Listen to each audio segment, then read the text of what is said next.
অটোতে করে আমরা এখন যাচ্ছি উইন্ডি টেরেসে। আমরা আগের দিন কিন্তু ছিলাম রামাদাতে, সো আজকে আমরা এখন রামাদা থেকে চেক আউট করে উইন্ডি টেরেসের দিকে যাচ্ছি।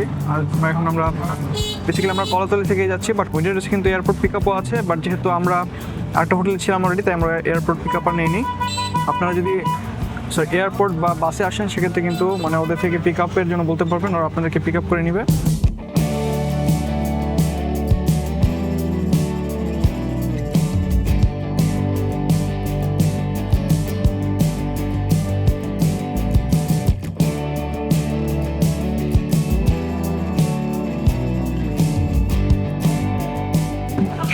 সো আমরা চেক ইন করে এখন উইন্ডি টেরেসের লবিতে বসে আছি। আমাদেরকে রুম এখনও দেয়নি ওরা। এখন বাজে হচ্ছে 11টা, আর আমাদের রুম দেওয়ার কথা হচ্ছে 2টার সময়, কারণ আমরা আগে চলে এসেছি আর কি। এখানে কিভাবে আসবেন সেটার জন্য কিন্তু আপনারা যদি ফ্লাইটে আসেন তাহলে ওদের পিক আপ আছে, বা যদি বাসে আসেন বাসে আসলেও চলে আসতে পারবেন। আমার ফার্স্ট ইমপ্রেশনের কথা বলি, সেটা কিন্তু পজিটিভ, মানে আমাদের এখন পর্যন্ত সব কিছু বেশ ভালো লেগেছে। আরও ঘুরে ঘুরে দেখবো, ওদের পুল আছে সেটা পুলে যাওয়ার চেষ্টা করব। আমরা দেখার চেষ্টা করবো ওদের রুফটপ থেকে কীরকম ভিউ পাওয়া যায়, এবং এইখান থেকে মানে আশেপাশে কোন হোটেল বা কোথায় যেতে পারবেন, কীভাবে যেতে পারবেন, এগুলো কিন্তু আমরা আসলে দেখার চেষ্টা করব।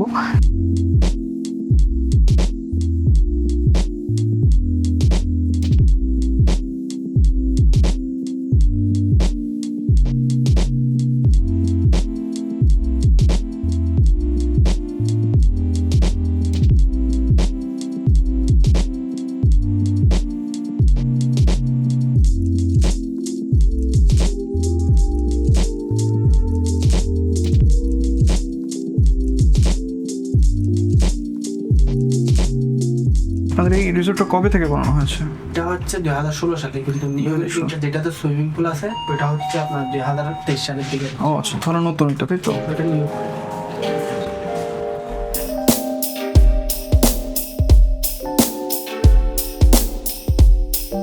চেক ইন করে আমরা আমাদের রুমে চলে আসলাম। উইন্ডি টেরেস হোটেলের দুটো বিল্ডিং আছে, একটা বিল্ডিং হলো 6 তলা, আরেকটা বিল্ডিং 14 তলা। সো আমাদের রুম নাম্বারটা হলো 406, যেটা 6 নাম্বার বিল্ডিংয়ে অবস্থিত। চলুন আমরা এখন আপনাদেরকে আমাদের রুম ট্যুরটা দিই। উইন্ডি টেরেস একটা 3 স্টার হোটেল হলেও এখানে 5 স্টার একটা হোটেলের সব অ্যামেনিটিস আছে। প্রথমে এই পাশে একটা কিং সাইজ বেড, যেটা অনেক সুন্দর করে ডেকোরেশন করা, আর বেডের দুই পাশে দুইটা টেবিল ল্যাম্প, দুইটা বেড সাইড টেবিলের উপর টেবিল ল্যাম্প আছে। এদিকে একটা লাগেজ অথবা ব্যাগ রাখার স্পেস, আর এর পাশেই আছে একটা টেবিলে কমপ্লিমেন্টারি টি, কফি, ইলেকট্রিক কেটেল আছে, আর নিচে একটা ফ্রিজ আছে, মিনি ফ্রিজ। টেবিলটা অনেক বড়, আর ঠিক টেবিলের পাশে এখানে একটা চেয়ার আছে, একটা মিরর আছে যেখানে রেডি হওয়া যাবে। এই পাশে আছে দুটো সোফা বসার জন্য, সোফা আর একটা টেবিল। আর এদিকেও ডেকোরেশন করা আছে, ওয়ালে পেন্টিং আছে, ল্যাম্প আছে। তো যেটা বলছিলাম যে 3 স্টার হলেও একটা 5 স্টারের সব অ্যামেনিটিস এই হোটেলটাতে আছে। যেমন এখানে একটা টিভি আছে, বড় একটা টিভি, এছাড়াও আছে ফ্যান, ইনডোর এসি, এরপরে আবার সেন্ট্রাল এসি। এখন আসেন আপনাদেরকে আমাদের ওয়াশরুমটা দেখাই। ওয়াশরুমটাও খুবই পরিচ্ছন্ন আর মডার্ন ডিজাইনে তৈরি করা। এখানে সব অ্যামেনিটিস দেওয়া আছে, সোপ, ডেন্টাল কিট, এরপরে শাওয়ারের জন্য একটা আলাদা একটা স্পেস দেওয়া আছে, এছাড়াও হেয়ার ড্রায়ারও আছে। সো ওয়াশরুমটাও অনেক সুন্দর। আর এখন দেখি রুম থেকে কেমন ভিউ পাওয়া যায়।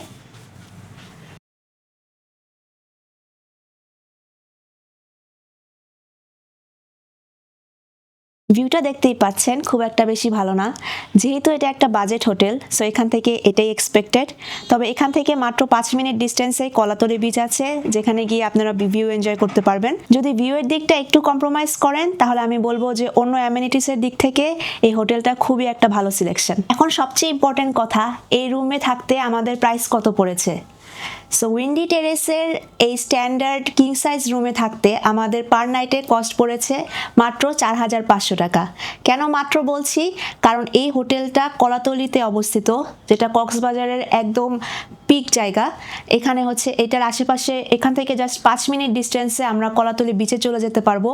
সো এখানে কলাতলির মধ্যে এত সুন্দর একটা 5 স্টার অ্যামেনিটিস হোটেল, যেটা আপনারা থাকতে পারবেন মাত্র 4500 টাকায়। লাঞ্চ করার জন্য এখন আমরা যাচ্ছি স্পেশাল একটা অনেক সুন্দর একটা রেস্টুরেন্টে। সো কোন রেস্টুরেন্টে যাচ্ছি এটা দেখার জন্য আমাদের সাথেই থাকুন। আমরা উইন্ডি টেরেস থেকে বের হয়ে একটা অটো নিয়ে এখন যাচ্ছি মারমেড ক্যাফেতে। সে থেকে কিন্তু পড়শি এবং হচ্ছে চাইলে ফালুঞ্জি তো যাওয়া যেত, বাট আমরা যাচ্ছি মার্মেড ক্যাফেতে, কারণ আমরা সুগন্ধা বিচে আজকে সানসেট দেখবো তাই। শালিকও আছে এখানে কাছে। হ্যাঁ, শালিকও কিন্তু কাছেই আছে। সো উইন্ডিটার্সে থাকলে আমাদের সুগন্ধা বিচে যেতে আমাদের হচ্ছে 80 টাকার মতো অটো ভাড়া লাগতেছে। আপনারা চাইলে দামাদামি করলে আই গেস আরও কমে পারবেন, আমরা খুব বেশি দামাদামি করি না আর কি। তো এখান থেকে কিন্তু ইজিলি যেতে পারবেন, মানে ফ্যামিলি সহ একটা অটোতে ফুল হয়ে যাবে, মানে 80 টাকায় তাতে আপনারা প্রায় সুগন্ধা পয়েন্টে চলে যেতে পারবেন এখান থেকে। যাওয়ার পথে আশেপাশে প্রচণ্ড ময়লা, তো না রাস্তার অবস্থা ভালো না আসলে।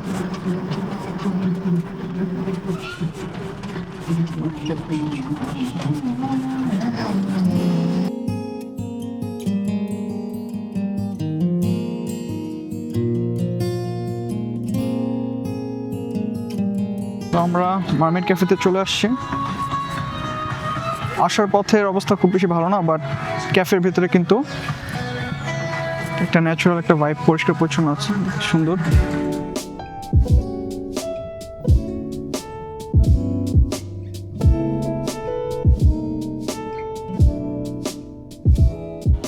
এটা হচ্ছে যে মারমেড বিচ রিসোর্ট আছে না, ওটারই একটা chain cafe, mermaid cafe Sugandha পয়েন্টে। বাংলা খাবারও আছে, আবার পুরো ওয়েস্টার্ন ডিশের একটা মেনু আছে। আমরা আজকে বাংলা খাবার থেকেই ট্রাই করব। এখানে আপনারা প্রাইসগুলোও দেখতে পারবেন।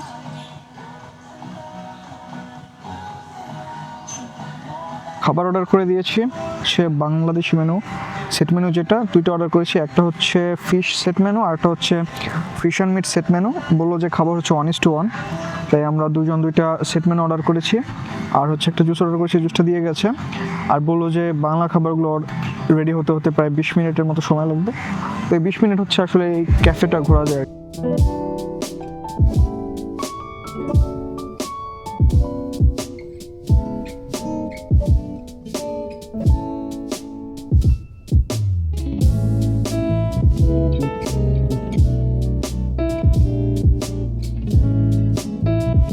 হ্যাঁ, ওদের হলো ইনডোর এবং আউটডোর দুইটা সেটিংয়ে আছে। আমরা আউটডোরে বসেছি, কারণ আউটডোরে বসলে আর কি একটু বাতাস বেশি ফিল করা যায়, গাছপালা বেটার দেখা যায়। সো চাইলে দুই জায়গাতেই বসা যায়, দুইটার ব্যবস্থা আছে। আমরা হচ্ছে আউটডোরে বসেছি। অনেকগুলো খাবার দিয়ে গেছে, লইট্টা ফ্রাই, বেগুন ভাজি, আলু ভর্তা, টমেটো ভর্তা। এখন স্পেশাল আইটেমগুলো দিবে। তো এটা হচ্ছে ওদের বাংলা সেট মেনু, এটা হচ্ছে ফিশ সেট মেনু। তো এটাতে হচ্ছে টমেটো ভর্তা দিয়েছে, আলু ভর্তা, বেগুন ভাজি, শুটকি ভর্তা, আর এটা হলো লইট্টা ফ্রাই, সাথে একটা বড় রূপচাঁদা মাছ হাফ করে দিয়েছে। দুইটা হবে, মানে একটা প্লেটে একটা সেটে একটা করে রূপচাঁদা মাছ, আর হলো মুরগি, ডাল, আর এখানে হচ্ছে একটা সবজি। আমাদের সেট প্লেট, আমাদের এই সেট মেনুর প্রাইস হচ্ছে 1300 টাকা করে। সো প্রাইস অনুযায়ী খারাপ না, মানে কোয়ান্টিটি অনুযায়ী, কারণ খাবার টেস্ট বেটার হওয়ার কথা। টেস্ট অনুযায়ী আসলে বুঝতে পারবো খাবারের টেস্ট। তোমার কেমন লাগতেছে এটা টেস্ট? অনেক মজা। শুরু করে দিলাম। খাবারের টেস্ট ভালো, তার মানে হচ্ছে আমার মনে হয় প্রাইস যেটা আছে সেটা জাস্টিফাইড, কারণ ওরা অনেক সুন্দর একটা এনভায়রনমেন্ট আর কি, রেস্টুরেন্টের মধ্যে একটা নিরিবিলি একটা পরিবেশ, গাছপালা অনেক বেশি, সুন্দর বাতাস আসতেছে। সো কক্সবাজার এমন একটা জায়গায় 1300 টাকা আমার মনে হয় যথেষ্ট ভালো এক বেলার জন্য, কারণ আমরা বিভিন্ন ধরনের আইটেম ট্রাই করতে পারতেছি। সো জাস্ট মানে এখানে আসলে একটু ট্রাই করে দেখতে পারেন। আর যদি আপনারা আলাদাভাবে নিতে চান, সেট মেনুর প্রাইস যদি বেশি মনে হয়, তাহলে কিন্তু আলাদা আলাদাভাবে এরকম সবগুলো আইটেম নেওয়া যাবে। এখানে মারমেডের খাবারটা আমার কাছে অনেক ভালো লেগেছে। বেস্ট ছিল হচ্ছে মুরগির মাংসটা এত মজা, টমেটো দিয়ে রান্না করছিল, অনেক মজা ছিল। মানে মুরগিটা স্পেশালি মানে সারপ্রাইজিংলি ভালো ছিল আর কি, এত ভালোভাবে মুরগিটা এক্সপেক্ট করিনি। বাকি আইটেমগুলো ডেফিনেটলি ভালো ছিল, বাট মুরগিটা কি স্পেশালি ভালো ছিল আর কি। আর ওদের স্টাফরা অনেক নাইস আর কি। মানে আমাদের মাছ, মানে রূপচাঁদা মাছ হচ্ছে একটা 100 গ্রামের দেওয়ার কথা ছিল, বাট ওরা মানে যে রান্না করতেছে সে ভুলে হচ্ছে 200 গ্রাম নিয়ে হাফ করে দিয়েছিল। ওরা আমাদেরকে আবার আলাদা আর একটা দুইটা মাছ দিছে, একদম বড় বড় দুইটা রূপচাঁদা মাছ। যদিও আমরা খাইনি, বাট স্টিল মানে ওদের স্টাফ অনেক নাইস ছিল আর কি। হ্যাঁ, তো এখানে একটা প্রবলেম হলো খাবার দিতে একটু দেরি করে। সো আপনারা মারমেড ক্যাফেতে আসলে এটা অবশ্য কক্সবাজার, এটা আবার ফিল করা যায়, মানে দেরি করার পেছনে কারণ হচ্ছে খাবারটা বোঝা গেল খাওয়ার সময় যে অনেক কেয়ার নিয়ে রান্না করা হয়েছে আর কি। হ্যাঁ, অনেক অনেক অনেক টেস্টি ছিল খাবার। আর এখানে আসতে চাইলে আপনাদের খেয়াল রাখতে হবে, এটা হলো যে সুগন্ধা পয়েন্টের পাশে, কারণ মারমেডের অনেকগুলো রেস্টুরেন্ট আছে। হ্যাঁ, সো আসতে হলে সুগন্ধা পয়েন্টে আসছি, সুগন্ধা পয়েন্টের পাশেই আর কি এটা একদম মারমেড ক্যাফে। এই যে আমরা এখন যাচ্ছি সামনে কিন্তু সুগন্ধা পয়েন্ট। এই যে সামনে সুগন্ধ পয়েন্ট। চোর বিজি জায়গাটা। এনিওয়ে আমরা এই যে এই 10-30-40 সেকেন্ড হাঁটার পরে কিন্তু আমরা সুগন্ধা পয়েন্টে চলে আসছি। সুগন্ধা পয়েন্টের শপ আছে, এখানে লকারের ব্যবস্থা আছে। যারা হলো সমুদ্রে এসে গোসল করতে নামার জন্য 1 মিনিট ওয়েট করতে পারে না, তাদের জন্য কিন্তু এখানে লকার বক্সের ব্যবস্থা আছে, যেখানে জিনিসপত্র রেখে ডিরেক্ট সমুদ্রে নেমে যেতে পারবেন। আর এই যে এখন হচ্ছে প্লেন যাচ্ছে, এই প্লেনগুলো কিন্তু কক্সবাজার এয়ারপোর্টে ল্যান্ডিং করবে আর কি, এয়ার স্টার ফ্লাইট। আমরা কিন্তু এয়ার স্টার ফ্লাইটে এসেছি, ওইটা আমরা আমাদের আরেকটা ভিডিওতে দেখতে পারবেন। ওইটাতে আমরা হচ্ছে 31st নাইট এসেছিলাম আমরা, মানে আমরা সি পার্লের যেদিন থেকেছি সেদিন কিন্তু আমরা ওই প্লেন জার্নিটা দেখিয়েছি, ওটা দেখতে পারবেন চাইলে। আমরা সুগন্ধা পয়েন্টে ঢুকেই দূর থেকে এই স্ট্যাচুটা দেখে এখানে চলে আসলাম। এটাই কিন্তু সেই মানে ভাইরাল হওয়া বেসিক্যালি সোশ্যাল মিডিয়াতে, অথবা আপনারা সবাই দেখেছেন যে বিচের যে ময়লা আছে প্লাস্টিকের, সেগুলো দিয়ে কিন্তু এই স্ট্যাচুটা বানানো হয়েছে। বিশাল সাইজ, তাই না? সো এটা কাছ থেকে দেখলে বোঝা যায় আসলে যে বিচে কত পরিমাণে প্লাস্টিকের বোতল এসব আমরা ফেলে যাই আর কি। মানুষকে সচেতন করার জন্য এটা বানানো হয়েছে, বেসিক্যালি অ্যাওয়ারনেস বাড়ানোর জন্য। আউট সে মানে বিচে ঢুকলে যেহেতু এটা চোখে পড়ে, সে তো আমার সচেতনতা আসলে বাড়াচ্ছে আর কি। আর এবার কিন্তু তুলনামূলক আমার কাছে বিচটা মোটামুটি আগের থেকে পরিষ্কার মনে হচ্ছে, আগের থেকে কিছুটা বেশি পরিষ্কার হয়েছে। মানে আই থিঙ্ক এগুলো বানাতে যা লাগছে তার থেকে আসলে এতগুলো আর কি পরিষ্কার হয়েছে, তাই না? একদম ভাটা দেখেন, যত দূর দেখা যাচ্ছে পুরোটাই মানুষ, এই সাইড থেকে শুরু করে এইদিকে পুরো বিচে সব জায়গাতে মানুষ।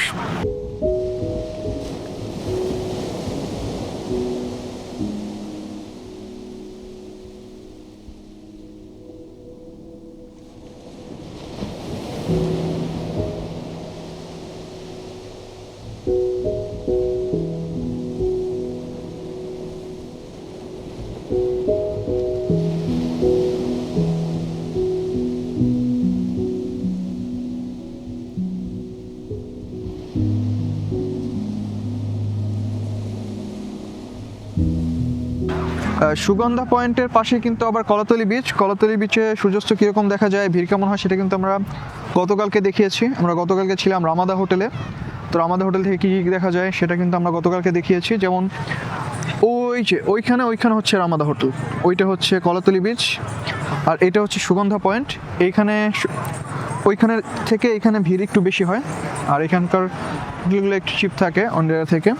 তোমার কাছে কেমন লাগছে আজকের তুলনায় কালকের এক্সপিরিয়েন্স? একটু ঠান্ডা কম, আজকে ওয়েদারটা আরো বেশি সুন্দর, আর এখানে আজকে আরো বেশি বেটার লাগতেছে। সামনে কলাতলি বিচে একটু ভিড় কম, এখানে আবার একটা সিটে মনে হয় 10-12 জন করে বসা, বেশি ভিড়। আর এখানে হলো মানে আপনারা যদি এরকম ভিড়ের মধ্যে না আসতে চান তাহলে হচ্ছে যেতে হবে ইনানি বিচে। ইনানি বিচের ভিডিও কিন্তু আমরা বানিয়েছি, 40 মিনিটের ডিস্টেন্স। হ্যাঁ, এখান থেকে 40 থেকে 1 ঘন্টার মধ্যে চলে যেতে পারবেন। ওইখানে কিন্তু ভিড় একদমই কম, বাট ওইখানকার সূর্যাস্তটা এখানকার মতো এত সুন্দর না আর কি। এখানকার সূর্যটা একদম সেন্টারে থাকে, ওইখানে সূর্যটা একটু কর্নারে থাকে। আর ওই জায়গার বীজটা হচ্ছে একটু রকি, মানে কিছুটা রক আছে আর কি। বাট আর মানুষ এইখানে গোসল করতে বেশি নামে আর কি। বাট আপনারা যদি নিরিবিলি রিল্যাক্সিং চান তাহলে হচ্ছে ইনানিতে যেতে হবে। ইনানিতে আমরা কিন্তু 2টা ভিডিও বানিয়েছি, একটা অ্যাঙ্কর রিসোর্টে আর একটা হচ্ছে সি পার্লে। সো 2টা ভিডিও দেখতে পারেন, দুইটাতে 2 ধরনের এক্সপিরিয়েন্স পাবেন। একটাতে প্রাইস একটু বেশি, একটাতে প্রাইস একটু কম।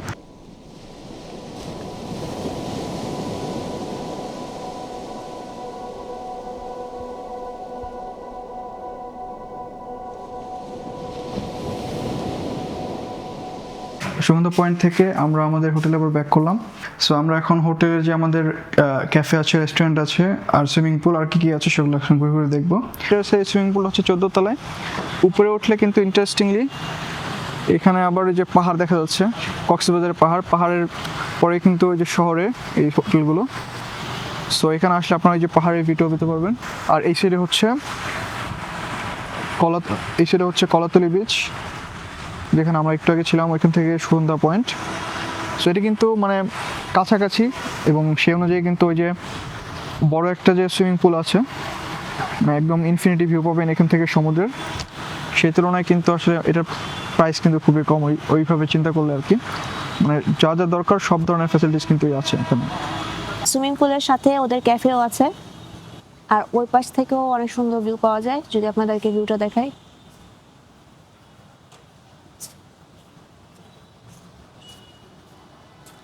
যেহেতু এটা 14 তলায়, তো অবশ্যই অনেক সুন্দর একটা ভিউ পাওয়া যাবে।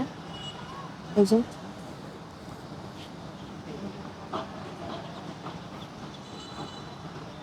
খুবই সুন্দর একটা ভিউ এখান থেকেও। রুফটপে বসে এই ঠান্ডার মধ্যে আমরা এখন মাসালা টি এনজয় করছি।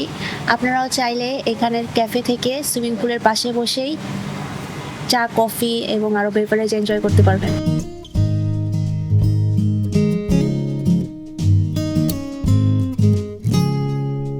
সো আমরা মাত্র ওদের রেস্টুরেন্টে যেয়ে আবার ফিরে আসলাম। সো ওদের রেস্টুরেন্টটা হচ্ছে 14 তলা বিল্ডিংয়ের 2 নম্বর ফ্লোরে। সো আজকে আমরা যেয়ে দেখলাম যে ওদের এখানে একটা ইভেন্ট চলতেছে রেস্টুরেন্টে। সো ওদের এখানে আর কি আজকে এখান থেকে ডাইনিং করা যাবে না। সো আজকে ওদের এখান থেকে শুধুমাত্র রুম সার্ভিস আর কি করা যাবে। তাই আমরা হলো খাবার অর্ডার করে দিয়েছি, রুমে দিয়ে যাবে। আর ওরা যেটা বললো যে ওদের এখানে প্রায় এরকম ইভেন্ট হয়, তাই এখানে আসলে আপনাদের এটা কিন্তু মাথায় রাখতে হবে যে যদি ইভেন্ট থাকে তাহলে এখানে রাতে খেতে পারবেন না। সেক্ষেত্রে আশেপাশে কিন্তু অনেক রেস্টুরেন্ট আছে, সেখানে যেও খেতে পারবেন। ওদের মেনুটা কিন্তু ডাইভার্স, হচ্ছে বাংলা খাবার থেকে শুরু করে ওয়েস্টার্ন খাবারও আছে। তো আমরা হচ্ছে বাংলা খাবারই অর্ডার করেছি, কিন্তু ওয়েস্টার্ন খাবার আসলে আমরা ঢাকাতে বসে অ্যাভেলেবেল খেতে পারতেছি। সো আমরা ওইটা অর্ডার করতে চাইনি। সো বাংলা খাবার আমাদের রুমে দিয়ে যাবে। খাবার প্রাইস অ্যাফোর্ডেবল মনে হয়েছে। তো আমরা যেটা অর্ডার করেছি, খাবার আসলে তখন আমাদেরকে দেখাবো।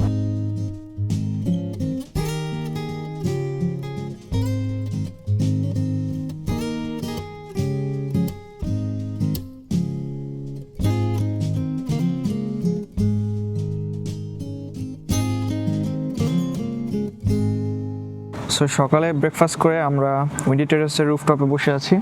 আমরা ব্রেকফাস্ট করতে আসছি 9:40-এ, আর ব্রেকফাস্টের লাস্ট সময় ছিল হচ্ছে 10টা। আর কেন আমাদের আজকে ঘুম থেকে উঠতে উঠতে অনেক লেট হয়ে গেছে, বাট লাস্টে এসেও খাবার সব পাওয়া গিয়েছিল। আমরা যা খাবার অনেক ভালো ছিল। হ্যাঁ, খাবার অনেক ভালো ছিল।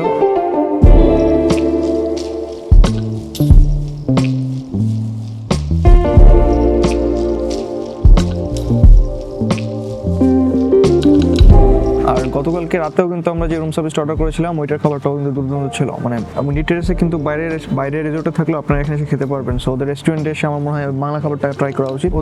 ওদের ব্রেকফাস্ট টাইমটা কিন্তু হচ্ছে 7টা থেকে 10টা। সো এটা মাথায় রাখবেন। আর আমাদের পেছনে যে পুল আছে, আর দেখতে পাচ্ছি না, বাট পুলে এন্ট্রেন্স কিন্তু হচ্ছে পুলে এন্ট্রেন্স বলতে পুলে নামতে পারবেন হলো সকাল 8টা থেকে বিকাল 5টা পর্যন্ত। এরপরে এসে এখানে বসতে পারবেন, বাট পুলে নামতে দিবে না, কারণ ওরা তখন তারপর মেনটেন্যান্স করে। কালকে আমরা দেখতেছিলাম মেনটেন্যান্স করতেছিল আর কি। সো ওভারঅল মানে রেস্টুরেন্টটা অনেক ওপেন, কোজি, মানে আর্কিটেকচার যেমন এখানে বসে আছি আমরা, সুন্দর একটা বাতাস আসছে। মানে পুরো ভাইবটা কিন্তু মানে আসলে ভ্যাকেশন ফিল পাওয়া যাচ্ছে। জাস্ট এটা মানে এখানে একটা কনস হচ্ছে যে আপনার আশেপাশে মানে ডিরেক্টলি হচ্ছে সি অ্যাক্সেস পাবেন না, আপনাকে একটা অটো বা কিছু নিয়ে যেতে হবে। যেটাতে অটোতে গতকালকে আমরা যাওয়ার সময় সুগন্ধা বিচে গিয়েছিলাম 80 টাকায়, আসার সময় আসছি 60 টাকায়। সো আমি প্রিটি এবং 60 টাকা কিন্তু অটো ড্রাইভার সে নিজে চেয়ে নিয়েছে। মানে আমরা কিন্তু দামাদামি করে নিই খুব বেশি। সো দামাদামি করলে আমার মনে হয় এটা আপনারা 50 টাকায় মিনিমাম নামতে পারবেন, 40 টাকাতে পসিবল। সো সেক্ষেত্রে আপনার 40 টাকাতে আপনার কিন্তু বিচে চলে যেতে পারতেছেন। আর পুরো হোটেল আসার পরে কিন্তু সব কিছুর ফিল কিন্তু আপনি একটা 5 স্টার হোটেলে যেটা এক্সপেক্ট করেন সেরকমই একটা ফিল পাবেন। কিছু ল্যাকিং ছিল, যেমন লকার ছিল না, এগুলো কোনোটা আসলে ডিল ব্রেকার না আর কি। মানে এটার জন্য মানে বাজেটের কথা চিন্তা করলে এটা টোটালি জাস্টিফাইড। প্রশ্ন হলো আমরা কি আবার এখানে আসবো কিনা, মানে এই হোটেলে একদিন থাকার পরে। উত্তর হলো যদি আমরা বাজেটে কক্সবাজার আসতে চাই, মানে অন্যান্য জায়গা থেকে 3 গুণ কম প্রাইসে আমরা কক্সবাজার এসে থাকতে চাই, যেখানে একটা ভালো টপ টিয়ার মানে হোটেল এক্সপিরিয়েন্স পাওয়া যাবে, তখন আমরা ডেফিনেটলি এখানে আবার আসবো। এবং আপনারা যদি আপনাদের যদি ওরকম কোনো গোল থাকে, তাহলে আপনারা ডেফিনেটলি এখানে আসতে পারেন।